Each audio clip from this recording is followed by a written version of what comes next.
तो रिफ्रैक्शन में हमने एक टर्म को पढ़ा था, that was absolute refractive index, और उसके बाद हमने देखा कि रिलेटिव रिफ्रैक्टिव इंडेक्स। फिर हमने लेक्चर में देखा, प्रीवियस लेक्चर में हमने देखा कि लॉज ऑफ रिफ्रैक्शन क्या है, बहुत ही इंपॉर्टेंट है सिनेरियोस लॉ। जिसमें तो पहला लॉ हमने कहा था कि that is if the incident ray, the refracted ray and the normal are lie in the same plane. दूसरा हमने देखा था कि the ratio of sine of angle of incidence to the sine of angle of refraction always remains constant, and the constant is the refractive index of second medium with respect to first medium। समझ में आ रहा है? तो हमने कहा था कि sine of angle of incidence, sine of I to the sine of R is always constant, और वो कांस्टेंट क्या था? Refractive index of second medium with respect to first medium. अब देखो, जब रिफ्रैक्शन होती है तो रिफ्रैक्शन में रेज ऑफ लाइट क्या हो जाती है? बेंड हो जाती है। क्यों बेंड हो जाती है? हमने कहा था कि इसका मेन काज जो है that is the speed of velocity या और the speed of light gets changed, कि जो लाइट की स्पीड होती है 3 × 10⁸ वो चेंज हो जाती है। अब हम देखते हैं कि एक टर्म हम यहाँ पे समझने की कोशिश करते हैं कि जब रिफ्रैक्शन होता है, अगर स्पीड चेंज होती है तो वेवलेंथ के साथ क्या होता है? वेवलेंथ के साथ क्या होता है? यानी जो लाइट है ना, लाइट में जो डिफरेंट कलर्स है, डिफरेंट कलर्स को हम पहचानते हैं। कैसे पहचानते हैं? तो उनको पहचानने का एक तरीका हमारे पास है, या उनको पहचानने के लिए जो हमारे पास एक चीज है दैट इज वेवलेंथ। तो वेवलेंथ का क्या होता है? देखो, अगर मैं यहां से फॉर एग्जांपल मान लो मैंने एक ईयर मैंने लिया है और मैंने दूसरा एक मीडियम लिया है। अगर ईयर ये लिया है मैंने, तो ये मान लो ये दूसरा एक मीडियम है। अब रेज ऑफ लाइट जो है वो ईयर से आती है। अगर रे ऑफ लाइट ईयर से आती है फॉर एग्जांपल, तो यहां पे इसकी स्पीड की क्या होती है? c के बराबर। c किसके बराबर होता है? 3 × 10⁸ के बराबर। तो मान लो जब ईयर से या वैक्यूम से रे ऑफ लाइट आती है तो उसकी स्पीड किसके बराबर है? c के बराबर। मैं लिखूंगा let c be the speed और वेलोसिटी ऑफ लाइट इन किस में? इन ईयर, या किस में? In vacuum. तो अगर वैक्यूम से रे ऑफ लाइट आती है तो उसके पास जो स्पीड है वो किसके बराबर मैंने ली है? c के बराबर। अब अगर मीडियम में ये चली गई है तो मीडियम में ये c होगी या v के बराबर, मीन c से डिफरेंट होगी। तो अगर ये c से डिफरेंट है तो मैं मानता हूं कि v के बराबर है। मैं लिखूंगा v B the speed of light in किस में? इन मीडियम में। तो जब ये मीडियम में जाती है तो वहां पे उसकी स्पीड किसके बराबर होती है? v के बराबर। अब जो यहां पे एक और चीज में लेता हूं कि ईयर में मान लो जो ये जो लाइट आती है, मान लो उसकी वेवलेंथ लैम्डा नॉट के बराबर है। किसके बराबर है? Lambda naught. तो lambda naught is the wavelength of light in किस में? इन ईयर, और ऑफ लाइट इन ईयर और वैक्यूम। और जब ये मीडियम में चली जाती है तो फॉर एग्जांपल मान लो lambda m is the wavelength of light in किसमें? इन मीडियम। समझ में आ रहा है? अब मुझे बताओ, म्यू का वैल्यू हमने किसके बराबर लिया था? तो हमने कहा था म्यू होता है बराबर the ratio of speed of light in vacuum to the speed of light in medium. समझ में आ रहा है? तो c डिवाइडेड बाय क्या है? v। c divided by v, wire v is the velocity. अब देखो, हमने एक टर्म हमारे पास है, या हम एक रिलेशन जानते हैं। स्पीड किसके बराबर होती है? स्पीड होती है distance divided by time. Speed is equal to distance divided by time. तो अगर मैं ईयर की बात करूं, ईयर में स्पीड किसके बराबर है? c इज इक्वल टू, बोलो डिस्टेंस जो है ना, डिस्टेंस मैंने क्या लिया है? Lambda naught. तो वेवलेंथ जो है एक्चुअल में डिस्टेंस होती है lambda not. 1 divided by time क्या होता है? That is frequency. मान लो फ्रीक्वेंसी किसके बराबर है? न्यू के बराबर। तो c का वैल्यू किसके बराबर बन जाएगा? Lambda naught into mu. तो मैं लिखूंगा म्यू का वैल्यू होगा बराबर लैम्डा नॉट इंटू क्या आ जाएगा? म्यू। समझ में आ रहा है? म्यू डिवाइडेड बाय v क्या है? v is also the speed. तो यहां पे v का वैल्यू क्या बन जाएगा? लैम्डा नॉट या lambda m is the wavelength of the light in medium. तो यहां से लैम्डा m इनटू आ जाएगा 1 डिवाइडेड बाय t। 1/t क्या होता है? फ्रीक्वेंसी। तो फ्रीक्वेंसी किसके बराबर आ जाएगा? न्यू के बराबर। समझ में आ रहा है? तो v के बजाय मैं क्या लिखूंगा? Lambda naught into mu. समझ में आ रहा है? बताओ, न्यू और न्यू क्या हो जाएगा? कैंसल। तो म्यू का वैल्यू किसके बराबर आ जाएगा? लैम्डा नॉट डिवाइडेड बाय आ जाएगा लैम्डा m। और आर मैं यहां से लिखूंगा लेमड़ा एम का वैल्यू आ जाएगा लेमड़ा नॉट डिवाइडेड बाय क्या आ जाएगा म्यू। तो ईयर के बगैर तमाम जो हमारे पास मीडियम है उनका म्यू का वैल्यू होता है ग्रेटर देन 1। तो अगर म्यू का वैल्यू ग्रेटर देन 1 होता है, बोलो लेमड़ा एम का वैल्यू क्या हो जाएगा, lambda M will be lesser than lambda naught. अब मुझे यहां से बताओ, ये इंपॉर्टेंट रिजल्ट है यहां पे। लेमड़ा एम क्या है, this is the wavelength of light in medium, this is the wavelength of light in vacuum. अब वेवलेंथ ऑफ लाइट क्या होती है, ज्यादा होती है कम होती है, कम होती है। तो when the refraction takes place, when refraction takes place the wavelength of the light also gets changed। अब वेवलेंथ किस में ज्यादा होती है, तो वेवलेंथ होती है कम होती है मीडियम में, और ज्यादा किस में होती है, शाबाश, वैक्यूम में होती है या एयर में होती है।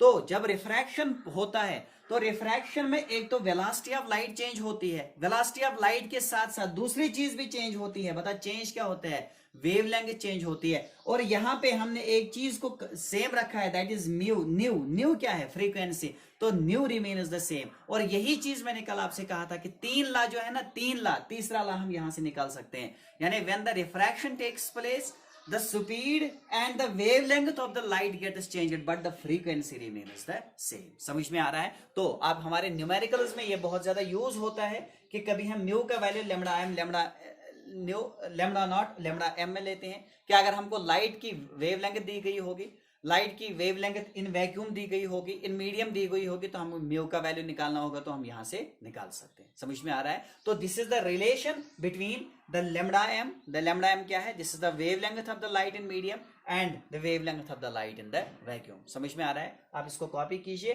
तो ये आपको याद रखना है, when the refraction takes place, number 3 law अब हमारे पास है। कभी कोई अगर कोई बुक आपको 3 ला लिखती है तो तीसरा ला यहां से हम निकाल सकते हैं। तो पहला ला क्या है, the incident ray, the refracted ray and the normal are lie in the same plane. And number second क्या है, Snell's law, the ratio of sin of angle of incidence to the sin of angle of refraction always remains constant। और वो constant क्या है, refractive index of second medium with respect to first medium. और तीसरा law क्या है, when the refraction takes place the speed of the light gets changed, the wavelength of the light gets changed but the frequency remains the same. समझ में आ रहा है। तो आप इसको कॉपी कीजिए, इसके बाद हम अगले क्वेश्चन पे जाएंगे।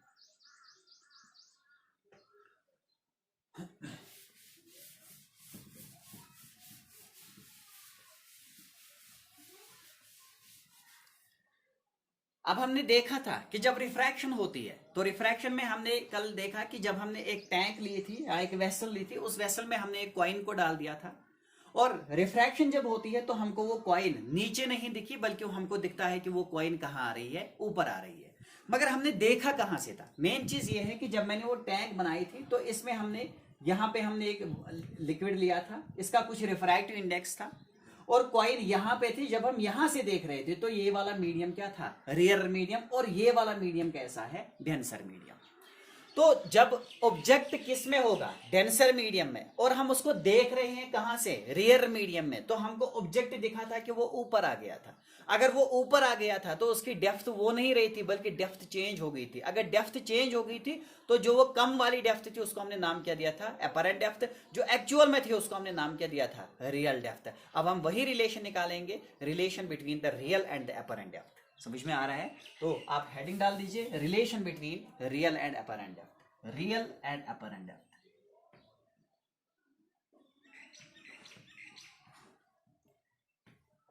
Apparent depth.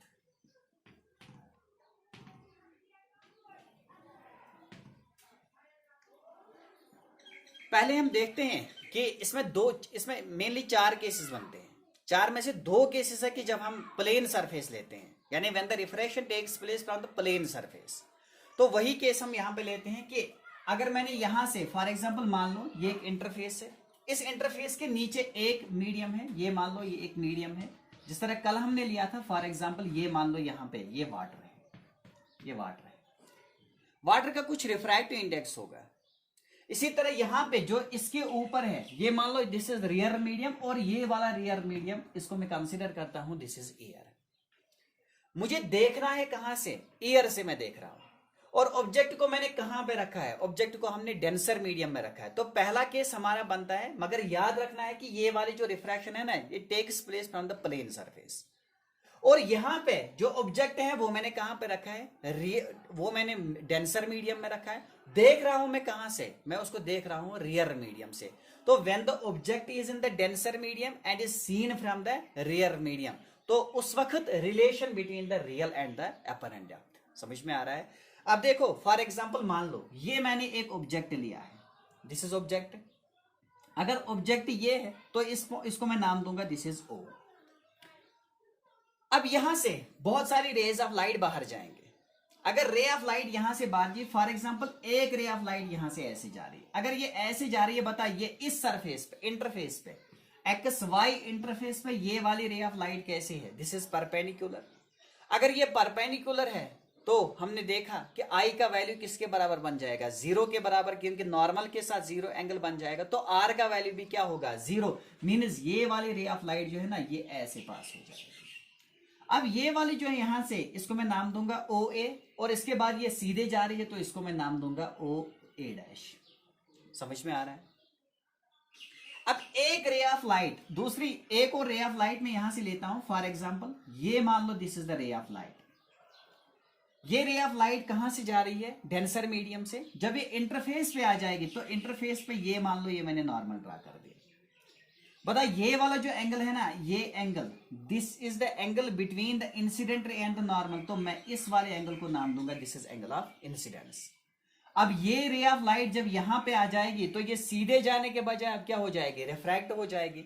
Refraction either it will bend towards the normal और it will bend away from the normal. अब हमको देखना है डेंसर से आ रही है रियर की तरफ, जब डेंसर से रियर की तरफ जाएगी तो it will bend away from the normal. मान लो ये ऐसे जा रही है। जब हमने इस वाली रे ऑफ लाइट को ये नॉर्मल के साथ जो ये एंगल बनाती है, ये वाला एंगल कैसा है, this is angle of refraction. समझ में आ रहा है? जब हम इस वाली रे ऑफ लाइट को रिट्रेस बैक करते हैं, तो जब हमने इसको रिट्रेस बैक कर दिया है तो हमको लगता है ये यहां से आ रही है। अगर ये यहां से आ रही है तो बता हमको यहां पे क्या हो जाएगा, परसीव हो जाएगा कि यहां पे ऑब्जेक्ट है। इट मीन्स कि यहां पे हमको क्या दिखेगी, इमेज दिखेगी। और ये वाला पॉइंट जो है इसको मैं नाम देता हूं दिस इज आई। अब यहां से यहां तक की जो ये डिस्टेंस है ये क्या है, दिस इज एक्चुअल डिस्टेंस, या जिसको हम नाम देते हैं this is the real depth. इसको मैं डिनोट करता हूं डी से। और यहां से यहां तक की जो ये डिस्टेंस है ये क्या है, दिस इज अपरेंट। मान लो ये वाली जो अपरेंट है ना, इसको मैं नाम देता हूं वाई। समझ में आ रहा है? देख रहे हैं हम कहां से, हम देख रहे हैं किस मीडियम से, रियर मीडियम से। अब देखो अगर ये वाला एंगल आई है तो बता ये वाला एंगल भी किसके बराबर होगा, आई के बराबर। समझ में आ रहा है? क्योंकि ये रे ऑफ लाइट और ये वाली लाइन और ये वाली लाइन एक दूसरे के पैरेलल है, तो this will act as transversal. This is angle I, this is also angle I. समझ में आ रहा है? अब ये लाइन और ये लाइन फिर एक दूसरे के पैरेलल। अगर ये आर है तो बता ये भी किसके बराबर है, आर के बराबर। समझ में आ रहा है? अब हम एक कंसिडरेशन यहां पे करते हैं। हम कंसिडरेशन करते हैं कि ये जो एंगल्स हमने लिए हैं ना, these angles are very very small. These angles are very very small। अब जूम करके हम इमेज को ऐसे बनाते हैं, अदरवाइज कि ये जो एंगल है ये बहुत कम है। अगर एंगल स्मॉल है, समझ में आ रहा है ना, देखो अगर एंगल स्मॉल है, मान लो ये समझने के लिए, ये मान लो कि ये मैंने एक एंगल बना दिया है, इसको मैं नाम देता हूं ए, ये ओ और ये बी। समझ में आ रहा है? और यहां से ये मैंने एक ट्रायंगल बना दी, तो ये वाला एंगल है। अब अगर मैं एंगल को स्मॉल कर देता हूं तो ये वाली जो लाइन है, ये एंगल को जब मैं स्मॉल करता हूं तो ये वाली लाइन यहां से आ जाएगी। अगर मैं और इसको स्मॉल कर देता हूं तो ये यहां से आ जाएगी। समझ में आ रहा है? जितना मैं एंगल को स्मॉल करता हूं तो बताओ ओ भी किसके बराबर बन जाएगा, ओ ए के बराबर बन जाएगा। तो when the angles are very very small. अब देखो एंगल किसके बराबर होता है, आर्क डिवाइडेड बाय रेडियस। बोलो आर्क क्या बन जाएगी, यहां से बी ए डिवाइडेड बाय बन जाएगा ओ ए, या बी ए डिवाइडेड बाय क्या बन जाएगा, ओ बी। समझ में आ रहा है? Angles are very very small. तो एंगल किसके बराबर होता है, आर्क बाय रेडियस। आर्क है ना ये, तो ये किसके बराबर है, बी ए। रेडियस है ना ओ ए, मगर ओ ए किसके बराबर है, ओ बी के बराबर। मगर ये कंडीशन कब है, when the angles are very very small. समझ में आ रहा है? अब देखो अगर मैं यहां से लूंगा साइन अगर मैं लूंगा, फॉर एग्जांपल इस वाले एंगल को मैंने नाम दिया है आई, तो साइन आई किसके बराबर होगा, perpendicular divided by hypotenuse. Perpendicular किसके बराबर है, A B, divided by hypotenuse किसके बराबर है, ओ बी। मगर ओ बी एंगल स्मॉल है, ओ बी किसके बराबर है, ओ ए के बराबर, तो मैं ओ बी के बजाय क्या भी लिख सकता हूं, ओ ए भी लिख सकता हूं। समझ में आ रहा है। अब अगर मैं यहां से लूंगा tan ऑफ आई, बोलो tan आई भी किसके बराबर होगा, परपेंडिकुलर डिवाइडेड बाई, शाबाश, परपेंडिकुलर डिवाइडेड बाई बेस, तो परपेंडिकुलर क्या बन जाएगा, A B divided by base क्या है, ओ ए, तो ये बन जाएगा A B divided by O A. अब यहां से देखो ये दोनों बराबर है। एंगल किसके बराबर होता है, एंगल होता है ना आर्क बाय रेडियस, आर्क क्या है, A B divided by radius क्या है, ओ बी या ओ ए, तो ओ बी ओ ए के बराबर है। अब देखो when the angles are very very small, A B by O A B by O A B by O A, तो एंगल किसके बराबर होगा, थीटा होगा ना, किसके बराबर, साइन आई या साइन थीटा, वो किसके बराबर होगा, टेन थीटा। तो ये वाला रिजल्ट मुझे यूज करना है। समझ में आ रहा है। तो when the angles are very very small, आपको याद रखना है कि जब एंगल स्मॉल होते हैं तो थीटा, साइन थीटा किसके बराबर होता है, टेन थीटा के बराबर, या हम दोनों को लेते हैं थीटा के बराबर। साइन थीटा किसके बराबर होता है, टेन थीटा के बराबर, टेन थीटा किसके बराबर, दोनों किसके बराबर होते हैं, थीटा के बराबर, मगर कब, when the angles are very very small. समझ में आ रहा है। तो यहां पे हम वही चीज लेते हैं कि angles are very very small. अगर एंगल स्मॉल है, अब मुझे यहां से बता, बोलो साइन ऑफ आई का वैल्यू किसके बराबर आएगा, शाबाश, साइन किसके बराबर होता है, तो साइन होता है परपेंडिकुलर अपॉन हाइपोटेन्यूज। अब यहां से देखो, अगर ये आई है तो परपेंडिकुलर क्या बन जाएगा, ए बी, तो ये यहां से इसको मैं नाम देता हूं बी, ये मान लो ये मैंने इसको नाम दिया है बी, तो ए बी डिवाइडेड बाई क्या आ जाएगा, ओ बी, तो मैं यहां से लिखूंगा sine of I is equal to A B divided by O B. समझ में आ रहा है। इसी तरह मैं लूंगा साइन ऑफ आर, बोलो साइन ऑफ आर किसके बराबर आ जाएगा, इस वाली ट्रायंगल में देखो आई ए बी में परपेंडिकुलर वो क्या बन जाएगा, ए बी डिवाइडेड बाई क्या है, आई बी, तो मैं लूंगा यहां से ए बी डिवाइडेड बाई क्या आ जाएगा, आई बी। समझ में आ रहा है। अब बोलो sine of I divided by sine of R किसके बराबर होगा, sine of I divided by sine of R, sine I के बजाय मैं क्या लूंगा, A B divided by O B whole divided by sine of R किसके बराबर है, A B by I B, तो ये क्या बन जाएगा, आई बी डिवाइडेड बाई क्या आ जाएगा, ए बी। बोलो ए बी और ए, तो sine I sine R, sine I divided by sine R, sine I का वैल्यू पुट कर दो A B divided by O B divided by sine R का value A B divided by I B, तो A B और A B क्या हो जाएगा, cancel, तो ये क्या आ जाएगा, I B divided by O B. अब यहां से देखो sine I divided by sine R का वैल्यू आ गया है बराबर आई बी डिवाइडेड बाई क्या आ जाएगा, ओ बी।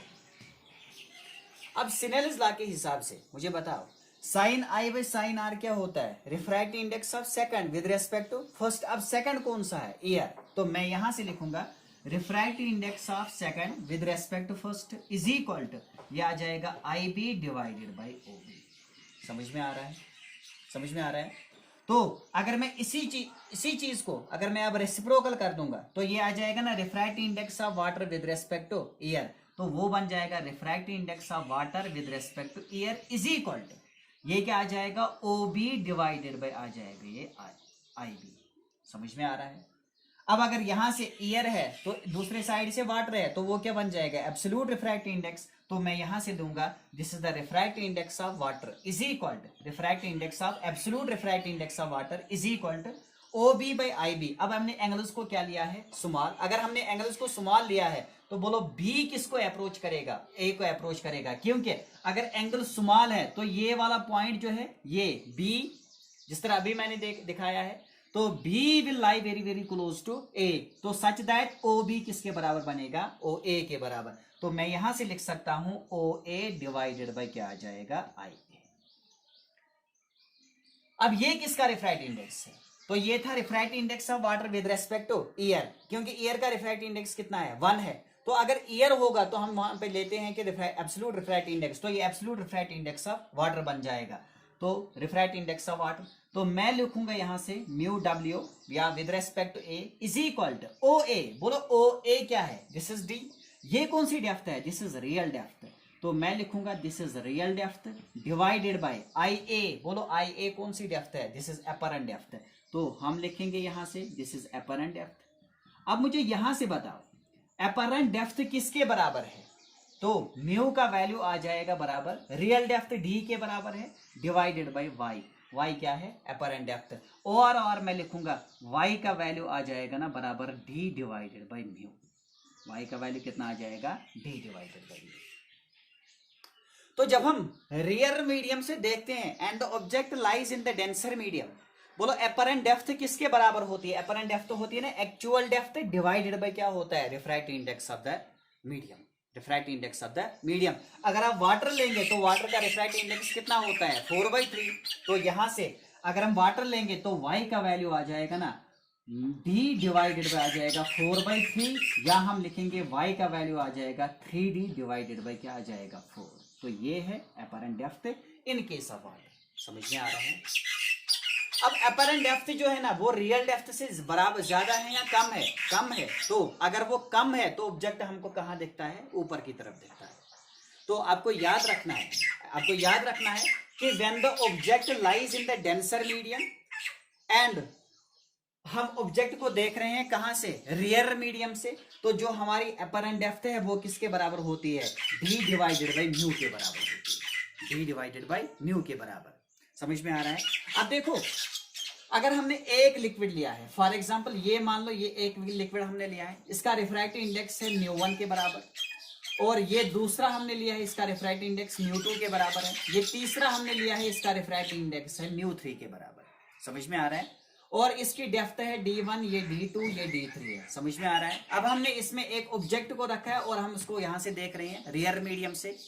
अब अगर हम इसको प्लेन सरफेस पे नॉर्मली हम इसको देख रहे हैं तो बता रियल डेप्थ किसके, ये डेप्थ किसके बराबर होगी, अपरेंट डेप्थ किसके बराबर होगी, तो अपरेंट डेप्थ होगी ना बराबर, अपरेंट डेप्थ होगी बराबर d डिवाइडेड बाई क्या है म्यू। तो पहले वाले के लिए बन जाएगा d1 डिवाइडेड बाई μ1, प्लस दूसरे के लिए बन जाएगा d2 डिवाइडेड बाई μ2, प्लस तीसरे के लिए क्या बन जाएगा d3 डिवाइडेड बाई क्या बन जाएगा μ3।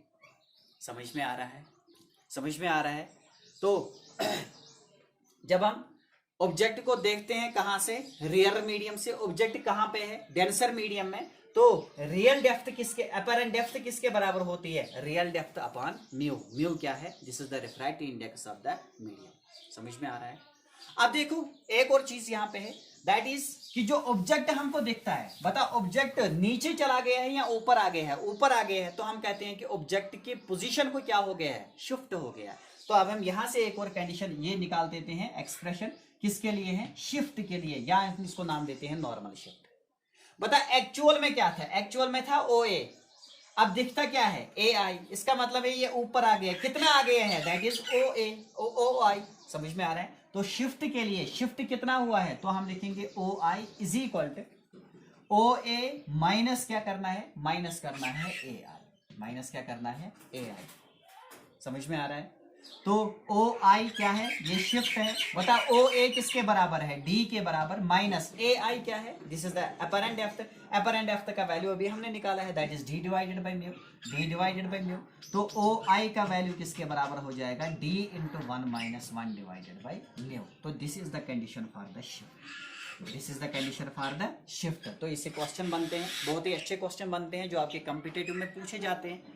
तो यहां से आपको याद रखना है शिफ्ट किसके लिए, शिफ्ट के एक्सप्रेशन क्या है, d into 1 minus 1 divided by mu. मगर जब हम देखते कहां से है, जब हम देखते हैं रियर मीडियम से, और ऑब्जेक्ट कहां पे होता है, डेंसर मीडियम। समझ में आ रहा है। तो आप इसको कॉपी कीजिए, फिर इसके बाद हम दूसरा केस देखेंगे, when the object lies in the rear medium and observer lies in the denser medium.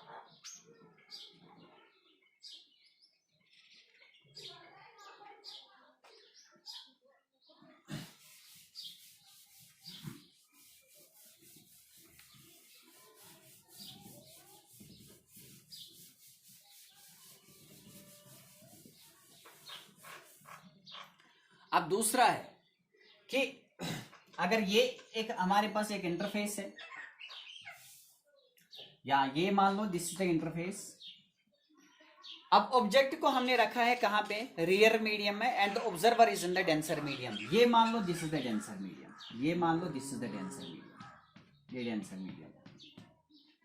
इसका रिफ्रैक्टिव इंडेक्स कुछ है, फॉर एग्जांपल अगर ये वाटर है तो वाटर का रिफ्रैक्टिव इंडेक्स हमको मालूम होता है कि अब देखो ऑब्जेक्ट फॉर एग्जांपल मान लो यहाँ पे लाई करता है, ये मान लो ये ऑब्जेक्ट है, अगर ये ऑब्जेक्ट है इसको मैंने नाम दिया है O। अब ऑब्जेक्ट से एक रे ऑफ लाइट यहां से ऐसे चली गई है, अगर ये ऐसे जा रही है तो ये इस सरफेस पे कैसी है, एक्स वाई इंटरफेस पे ये कैसी है, this is perpendicular, this is perpendicular. तो ये रे ऑफ लाइट यहां से ऐसे ही पास हो जाएगी, मान लो ये ए ओ ए और यहां से ये ए डैश है, तो O A dash is the refracted ray, यहां ये जो ट्रांसमिट हो गई है। एक रे ऑफ लाइट यहां से ऐसे आ रही है, फॉर एग्जांपल एक रे ऑफ लाइट यहां से ऐसे आ रही है। अब ये रे ऑफ लाइट जो है जब ये यहां पे आती है इंटरफेस पे, तो ये मैंने नॉर्मल ड्रा कर दिया, अगर मैंने ये नॉर्मल ड्रा कर दिया, बोलो ये कौन सा एंगल बन जाएगा, this is angle of incidence.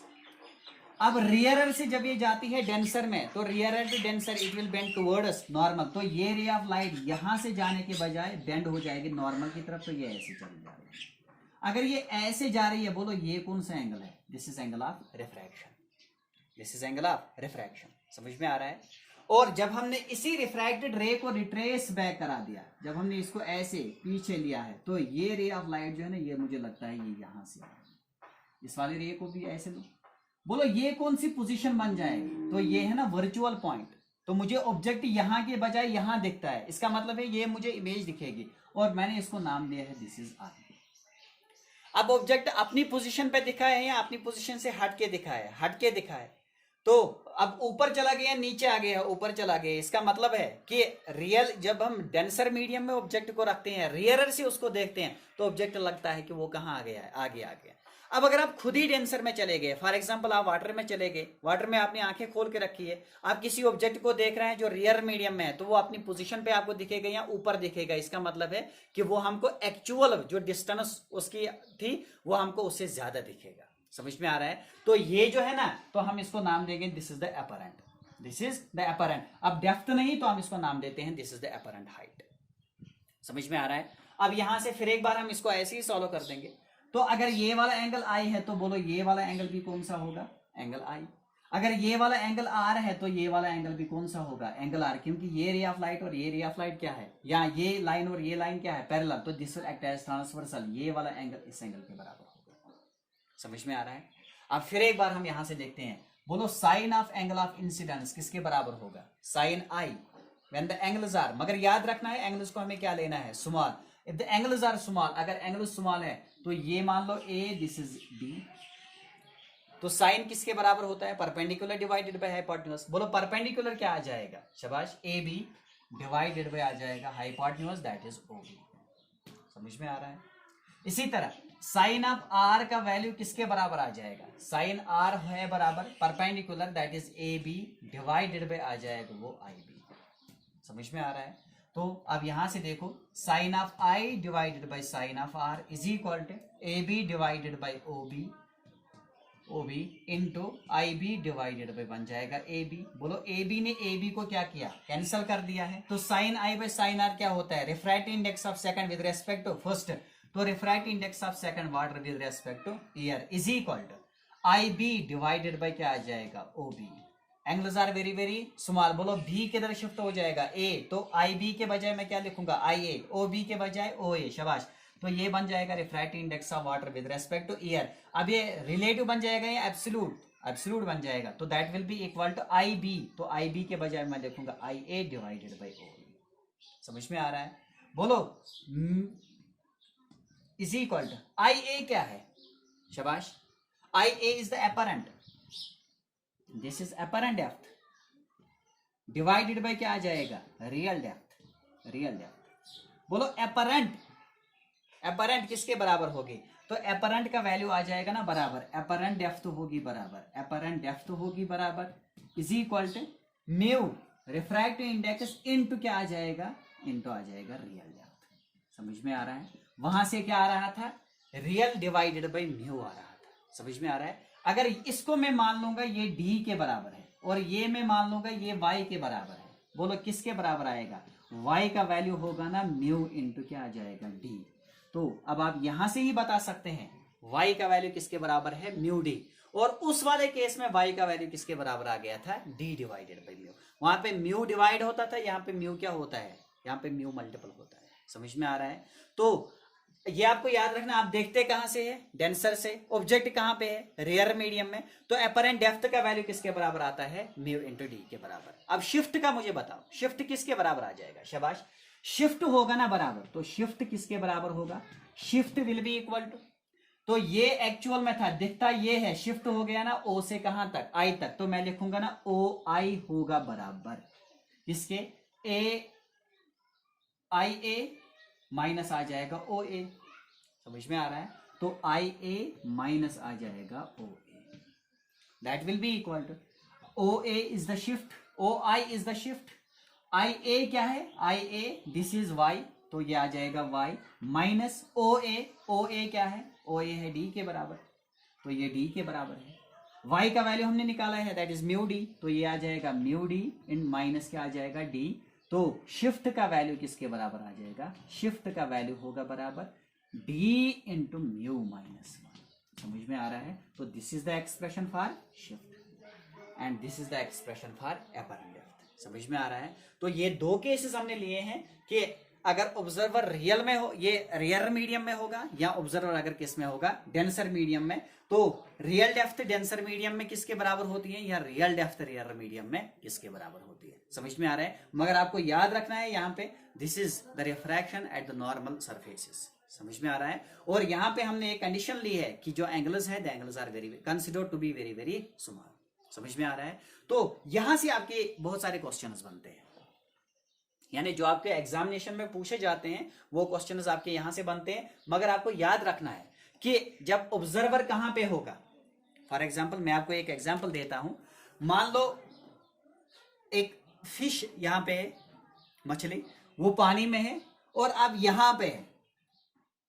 आप कहां पे है, रियर मीडियम में, तो वो कहां पे है, डेंसर मीडियम में। अगर वो डेंसर से आपको देखेगी, बोलो उसको आप नजदीक दिखोगे या दूर दिखोगे, उसको आप दूर दिखोगे, समझ में आ रहा है। तो इस पे जो क्वेश्चन है वो इंशाल्लाह हम अगले लेक्चर में देखेंगे, तो आप इसको कॉपी कीजिए और जो ये एक्सप्रेशन है इन एक्सप्रेशन उसको आप अच्छी तरह से देख लेंगे और इन एक्सप्रेशन को आपको याद